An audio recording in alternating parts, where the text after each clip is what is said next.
Chapter 1. Outside the Colosseum. Welcome to the greatest stadium ever built. All right, everyone. Before we even step inside, I want you to stop for just a second and take it all in. The first thing that usually surprises people is just how enormous the Colosseum really is. Photos don't prepare you for it. Even after nearly 2,000 years, earthquakes, wars, and people literally stealing pieces of it to build other buildings around Rome, it still dominates the skyline.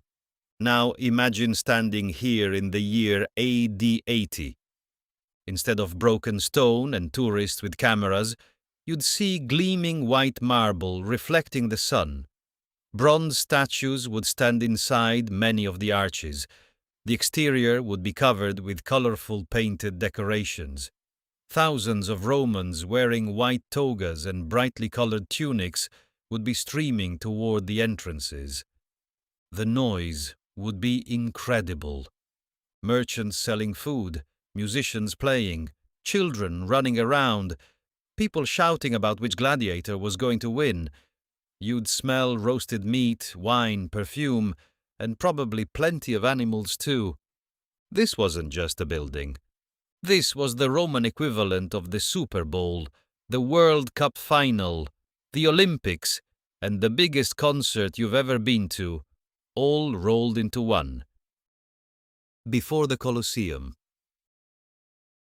But here's the really interesting part. This wasn't always here. In fact, where we're standing used to be the private backyard of one of history's most infamous emperors, Emperor Nero. After the Great Fire of Rome in AD 64, which destroyed much of the city, Nero built himself an absolutely enormous palace called the Golden House, or Domus Aurea. Calling it a palace is almost an understatement. It covered hundreds of acres. It had banquet halls covered in gold, rooms with ivory ceilings, artificial forests, gardens, vineyards, even an enormous man-made lake. And that lake was right here. So where you're standing today, Romans would have been looking across the emperor's private lake. Needless to say, the people weren't thrilled that one man had taken over so much valuable land in the center of their city. Then Nero died in AD 68. Rome entered a brutal civil war known as the Year of the Four Emperors. 4 different men claimed the throne in just 1 year. Eventually, one of them emerged victorious, Emperor Vespasian. And Vespasian made a brilliant political decision. Instead of keeping Nero's private paradise, he gave it back to the people. He drained the lake and announced he was going to build the biggest entertainment venue the world had ever seen. It was a powerful message. Nero built something for himself. I will build something for Rome. That's why this building wasn't just entertainment. It was political propaganda carved into stone. Why do we call it the Colosseum? Here's a fun question. Does anyone know what the Romans actually called this building? Most people assume the Colosseum, but they didn't. Its original name was the Flavian Amphitheatre. The Flavian dynasty was the family of emperors who built it. Vespasian, his son Titus, and later his younger son Domitian. So where did Colosseum come from? Just a few hundred feet away stood an absolutely gigantic bronze statue of Nero. It was about 35 meters, or roughly 115 feet, tall. That's about the height of an 11-story building. People started referring to the amphitheater as the one next to the colossal statue. Eventually, Flavian Amphitheatre disappeared from everyday speech, and Colosseum stuck. Ironically, the statue itself is long gone. but its nickname survived. Building the impossible. Now here's something else that's hard to believe. Construction began around AD 72. The opening ceremony happened in AD 80. Think about that. 8 years. Today, building a stadium this size often takes close to a decade with cranes, excavators, power tools, concrete pumps, computers, and steel. The Romans had none of that. No electricity, no bulldozers, no cranes powered by engines, no modern concrete trucks. Everything was moved by human labor, animals, pulleys, and incredible engineering. Historians believe tens of thousands of workers were involved. Many were skilled Roman builders. Others were enslaved people captured during Rome's wars, including many taken after the suppression of the Jewish revolt in Judea. Some of the wealth used to finance the project likely came from the spoils of that campaign. The numbers that blow people's minds. Let's talk scale. The Colosseum is about 189 meters long, about 156 meters wide, nearly 50 meters tall. It contained around 100,000 cubic meters of travertine limestone. That stone came from quarries roughly 20 miles away. Imagine moving all of that without trucks. Some estimates suggest over 300 tons of iron clamps held the stone together. Unfortunately, during the Middle Ages, people dug those clamps out because iron was valuable. That's why you can still see thousands of little holes across the exterior walls. People often assume those holes are battle damage. They're actually where metal connectors were removed for recycling. Rome was recycling building materials over 1,000 years before it became fashionable. A Roman stadium. People often ask me, how many people fit inside? The answer is somewhere between 50,000 and 70,000 spectators. To put that into perspective, that's about the size of many modern NFL stadiums. The amazing part isn't just how many people fit, it's how efficiently they move them. There were 80 entrances. Every ticket had an entrance number and seat assignment. Sound familiar? Modern stadiums copied that idea. Romans could reportedly fill or empty the building in around 15 to 20 minutes. Even by today's standards, that's impressive. Entertainment was free. Here's another surprise. Nobody bought tickets. Admission was free. The emperor paid. Why? Because entertainment kept people happy. There's a famous Roman phrase, panem circens, bread and circuses. Basically, give people food, give them entertainment, keep them satisfied. Sometimes spectators even received free bread, wine, coins, or lottery prizes. Imagine going to the Super Bowl, not paying for a ticket, and leaving with free money. Looking up. Before we head inside, take one last look toward the top of the building. Do you notice those square holes near the upper edge? Those once held giant wooden masts. Attached to those masts was an enormous retractable fabric canopy called the velarium. Think of it as the world's largest ancient sunshade. It didn't completely cover the arena, but it shaded much of the audience from the hot Roman sun. Who operated it? Not architects, not engineers, Roman sailors. The Navy already knew how to handle enormous sails and complicated rope systems. So whenever there were games, sailors were brought in to work the canopy. One final thought before we enter. As impressive as this building is today, you're only seeing the skeleton. Nearly everything decorative is gone. The marble seats, the statues, the painted walls, the bronze ornaments, the polished stone. Imagine someone stripping the seats, lights, roof, scoreboards, concession stands, and every decorative feature out of a modern football stadium. What's left would look a lot like this.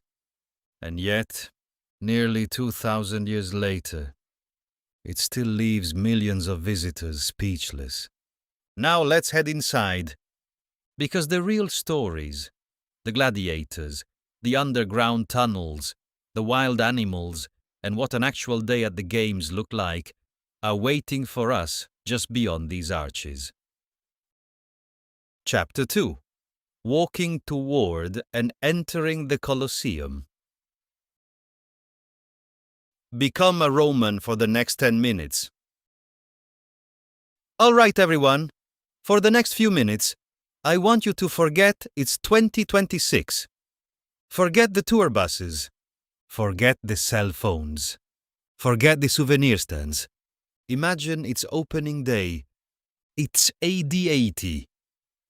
The Emperor Titus has invited all of Rome to celebrate the completion of the greatest entertainment venue the world has ever seen.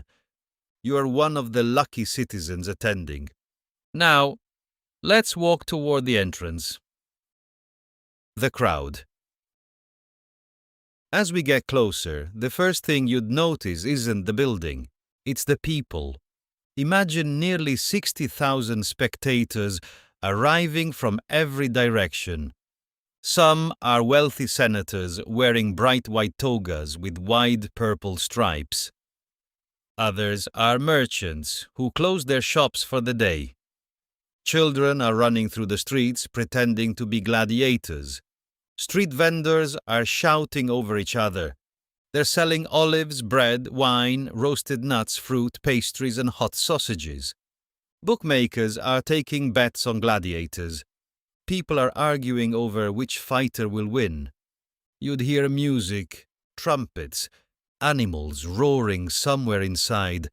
The excitement would feel like the Super Bowl, except everyone in the entire city was invited. Looking up. Before we go any farther, look up. The Colosseum originally had 4 stories. The bottom 3 levels are made up of 80 enormous arches. Notice that each level looks slightly different.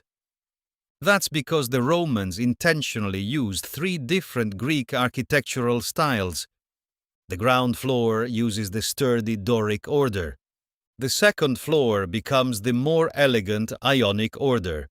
The third floor features the ornate Corinthian capitals with carved acanthus leaves.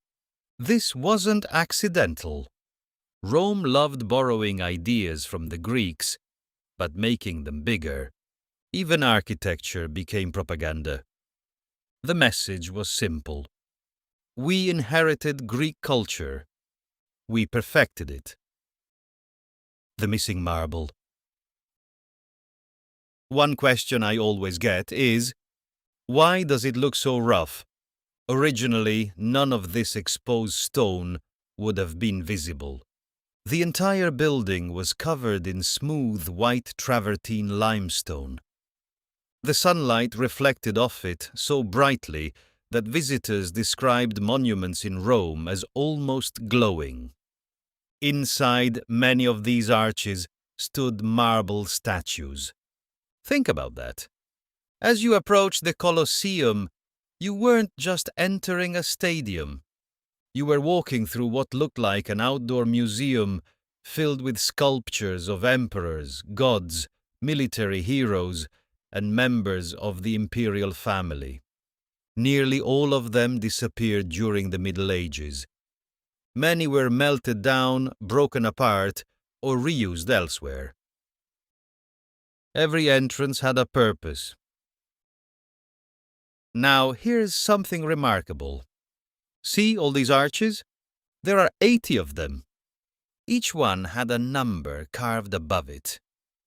If you've ever gone to a football game and looked for Gate 12 or Section 118, you're using an idea invented by the Romans.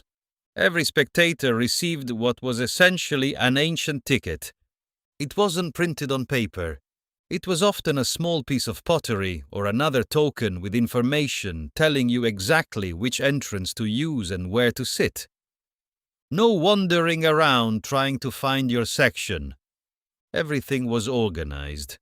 The Romans loved efficiency. The Vomitoria. Now here's one of my favorite Roman words, vomitorium. People hear that word and immediately think, oh, that's where Romans went to throw up after eating too much. That's actually a myth. A vomitorium was simply one of the passageways that rapidly spewed thousands of people into or out of the stadium. The word comes from the Latin verb meaning to pour forth. These corridors allowed the building to empty astonishingly fast. Modern stadium architects still use the same basic concept. In many ways, almost every sports stadium you've ever visited owes something to Roman engineering. Your seat says everything about you. Now imagine we've reached our entrance. Before we go in, I have a question. Where do you think we'd be sitting? Because in ancient Rome, your seat wasn't random. Your seat told everyone exactly who you were. The closer you sat to the arena, the more important you were. Right down near the action sat the emperor himself. Nearby were the Vestal Virgins, the priestesses of Rome, among the few women allowed privileged seating. Then came the senators. Behind them were wealthy equestrians, Rome's business class. Then ordinary Roman citizens. Higher still were poorer citizens. At the very top were women, foreigners, and people with lower social status. Imagine walking into a stadium where everyone instantly knew your income, profession, and social class simply by looking at where you sat. That was Rome. The Colosseum wasn't just entertainment. It was Roman society carved into stone. Reading the crowd. As we step inside, imagine looking around. You'd immediately know where power was concentrated. You'd see senators greeting each other, military officers displaying decorations from famous campaigns, merchants networking, politicians trying to be seen. Business deals probably happened during intermission.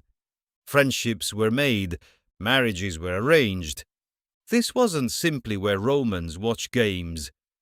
It was where Rome came together. Engineering hidden in plain sight. Now take a look at the walls around us. At first glance, they seem repetitive, but every arch carries enormous weight. Instead of relying on solid walls, Roman engineers distributed the force through arches and vaults. Each stone pushes against the next. The weight transfers downward and outward. That's why so much of this structure still stands after nearly 2 millennia. No steel skeleton, no reinforced concrete, just brilliant engineering. The Romans understood something simple. Compression is incredibly strong. The building is essentially one giant puzzle of stones pushing against one another. Imagine the first view. Now picture yourself entering for the very first time. You've walked through a dark stone corridor. Suddenly, the passage opens. The arena explodes into view. 60,000 people, bright sunlight, white marble everywhere, colorful awnings overhead, trumpets echoing, the smell of fresh sand covering the arena floor. animals roaring beneath your feet. Somewhere below, gladiators are waiting.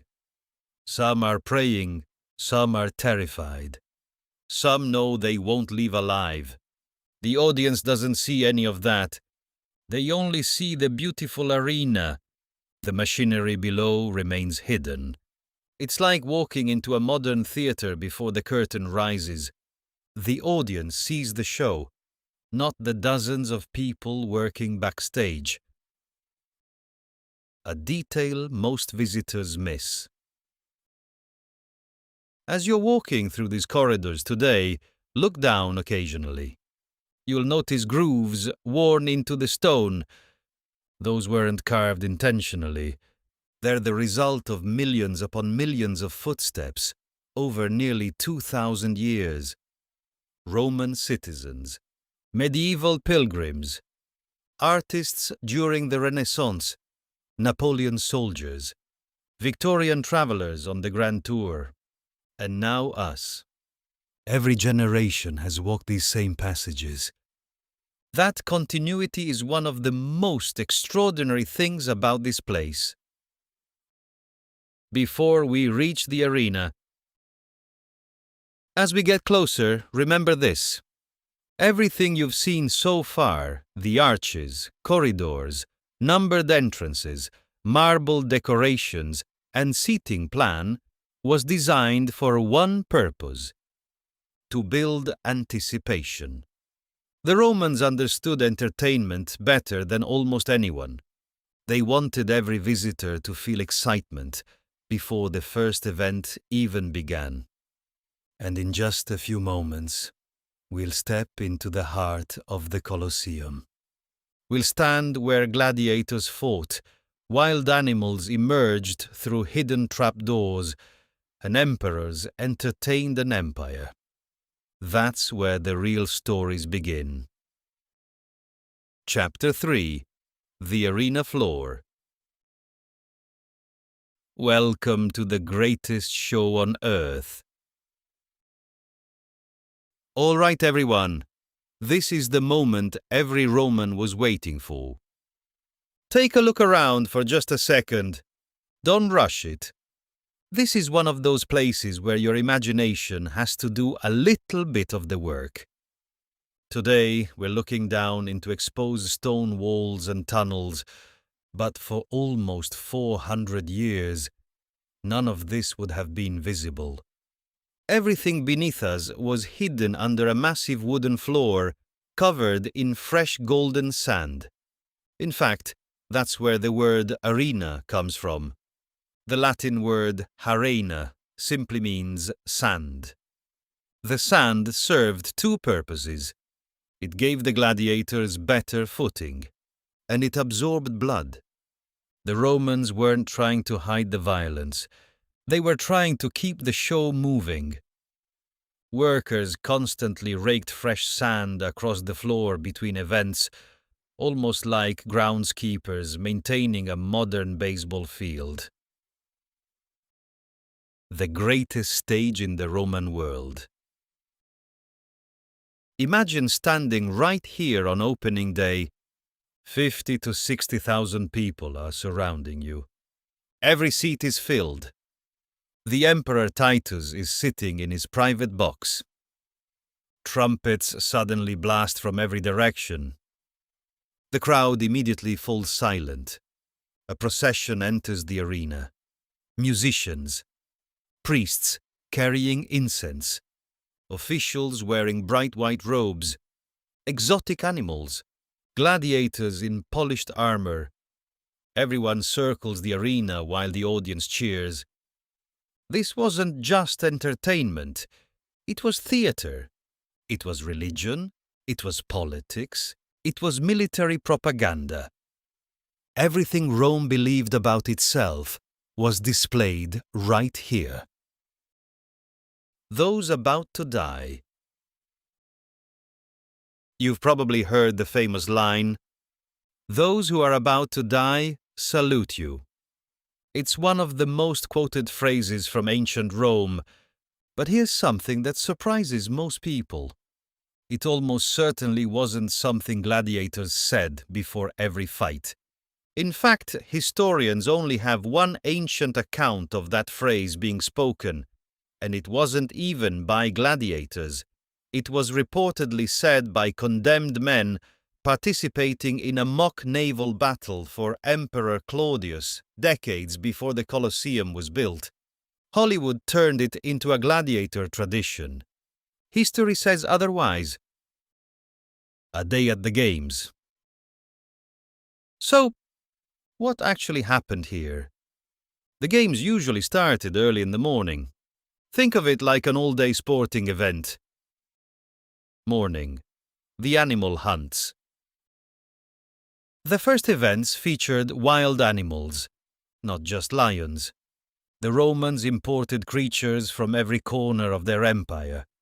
Lions from North Africa, leopards, bears, wolves, hyenas, elephants, ostriches, crocodiles, hippos, even rhinoceroses. Many Romans had never seen these animals before. For some spectators, the Colosseum functioned almost like the world's first zoo. Professional hunters, called venatores, fought or displayed these animals. Sometimes elaborate scenery transformed the arena into forests or deserts to recreate famous hunts. Sadly, thousands upon thousands of animals were killed over the centuries, and historians believe these spectacles even contributed to the decline of some wild populations around the Mediterranean. Midday, the executions. Around lunchtime, the atmosphere changed. The crowds often stayed in their seats while condemned criminals were brought into the arena. Some were executed by wild animals. Others were forced to reenact scenes from Greek mythology with fatal endings. Imagine being cast as Icarus, except instead of pretending to fall from the sky, you actually died. By modern standards, it's horrifying.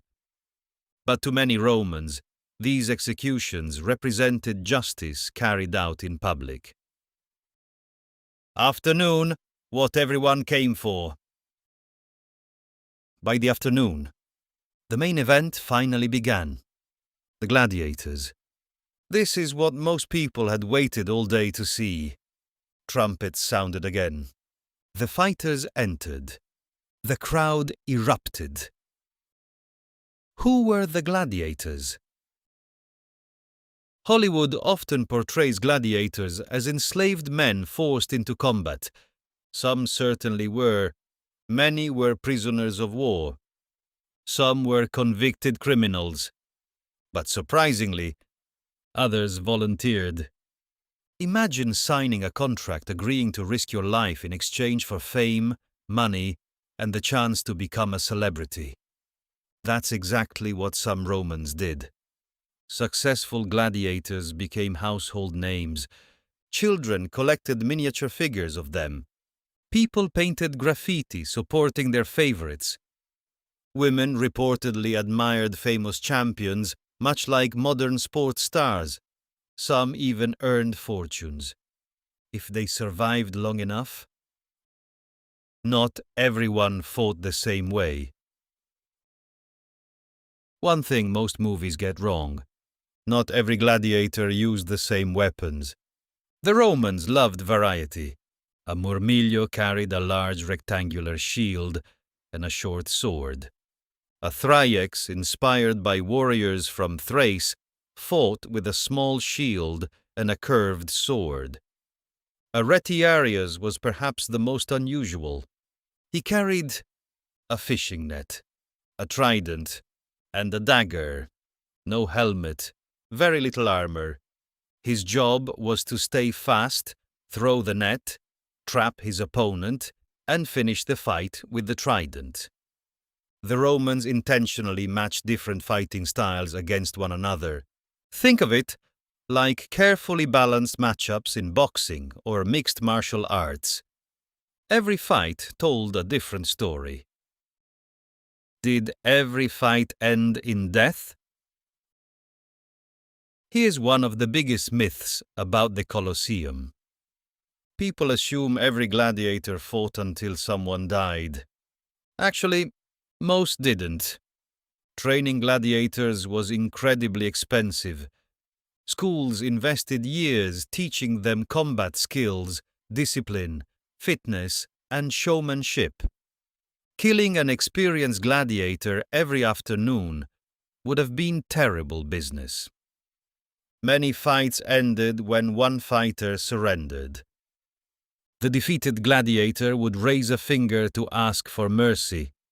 Then the sponsor of the games, often the emperor or another official, would decide whether he lived or died. The crowd might shout their opinion, but the final decision belonged to the sponsor. Victorious gladiators often fought dozens of matches over their careers. Some retired wealthy. A few even became trainers themselves. Thumbs up, thumbs down. Now here's another myth you've probably seen in movies. The emperor gives a thumbs down. The gladiator dies. Unfortunately, history isn't that simple. Ancient sources describe hand gestures, but they never clearly define them the way modern films do. Some historians actually believe a thumb extended upward may have symbolized a drawn sword, and therefore death. A hidden thumb may have represented mercy. The truth is, we simply don't know. So the famous thumbs down means kill image is probably a Victorian invention rather than an ancient Roman custom. The Emperor's Box. Take a look toward where the emperor would have sat. Every eye in the stadium eventually turned toward him. Why? Because this wasn't just entertainment. It was politics. Every successful event reminded the people who paid for the games, who supplied the food, who maintained peace, who conquered distant lands and brought exotic animals back to Rome. The emperor wasn't just watching the spectacle. He was part of it. Every cheer reinforced his authority. One last thought before we go underground.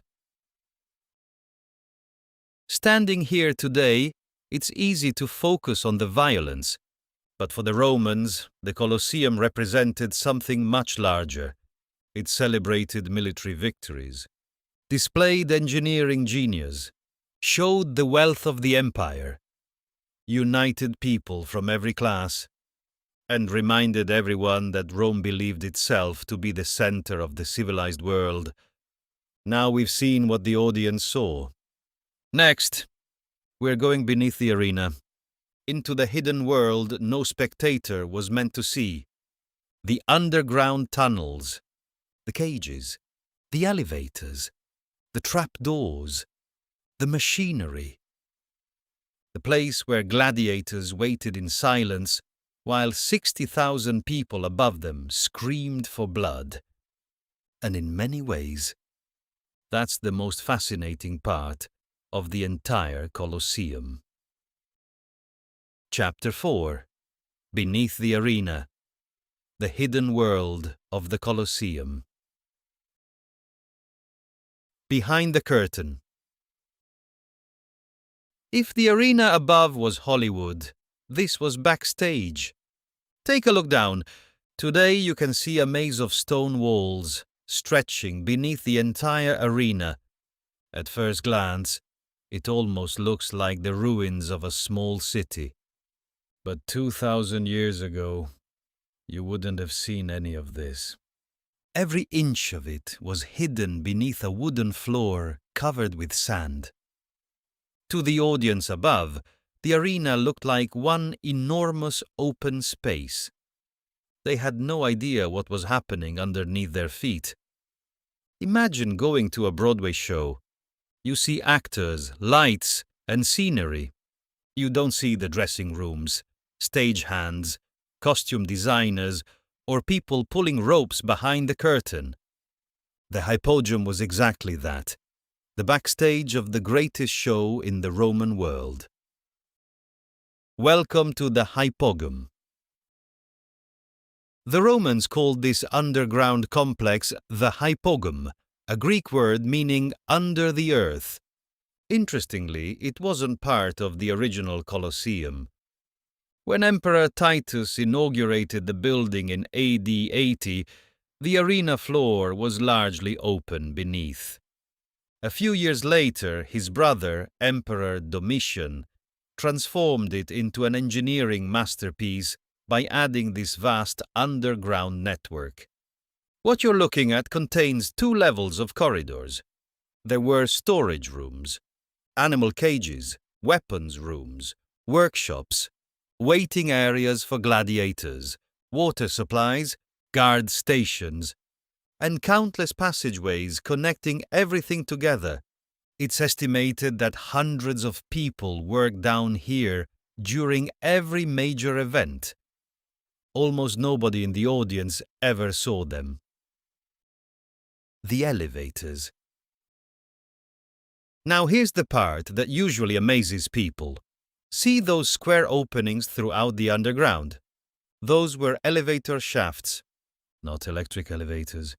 Human-powered elevators. The Romans built somewhere around 30 to 40 wooden lifting platforms. Each platform could carry a lion, a bear, a gladiator, or even pieces of elaborate scenery. Teams of men stood below turning massive wooden capstans, essentially giant winches. Working together, they raised cages and platforms through trapdoors in the arena floor. Imagine sitting in the audience. One moment you're watching an empty arena. Suddenly, a section of the floor opens. A full-grown lion appears, seemingly out of nowhere. To Roman spectators, it looked like magic. To us, it's extraordinary engineering. The trapdoors. Archaeologists have identified dozens of trapdoors built into the arena floor. These weren't random. Everything was carefully choreographed. Animals could appear at exactly the right moment. Hunters entered from unexpected locations. Scenery could rise dramatically. The arena constantly changed throughout the day. Think of it as a giant stage with special effects. Only instead of hydraulics and computers, everything depended on ropes, pulleys, counterweights, and an incredible amount of teamwork. Life underground. Now imagine you're a gladiator. You've spent months training, maybe years. Today is your fight. You're standing right here. You hear the crowd above you. 50 or 60,000 people. The cheering echoes through the wooden ceiling overhead. You can hear lions roaring nearby, metal weapons clanging, handlers shouting. The smell, sweat, animals, oil from burning lamps, fresh wood, leather, fear. You know that somewhere above you, your opponent is waiting too. Neither of you knows exactly when your trapdoor will open. Then, a horn sounds. Workers begin turning the winches. The platform beneath your feet starts to rise. The sunlight grows brighter. The roar of the crowd becomes deafening. Seconds later, you're standing in the center of the largest arena on earth. The animal handlers. The people working down here had some of the most dangerous jobs in Rome. Animal keepers cared for creatures from across the empire.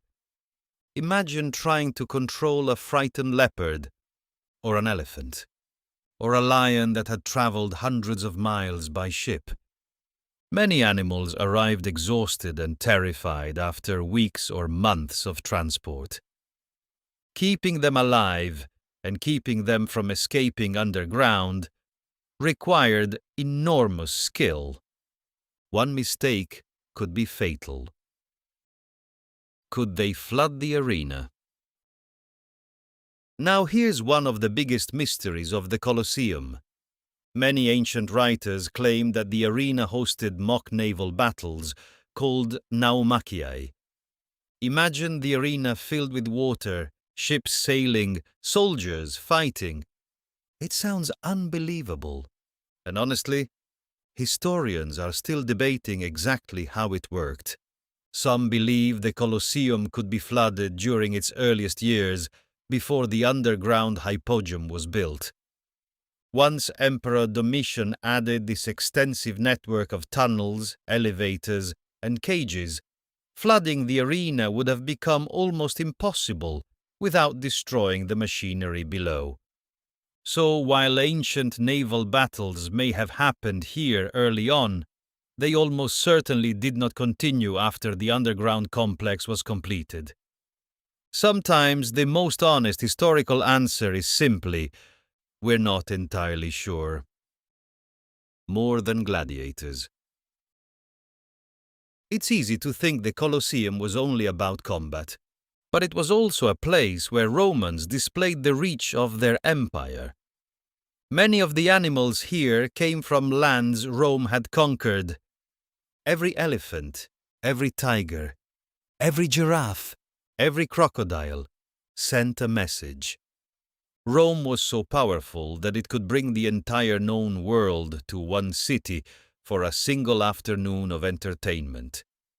The games weren't just spectacles. They were demonstrations of imperial power. The end of the games. Eventually, the Roman Empire began to change. Christianity became increasingly influential.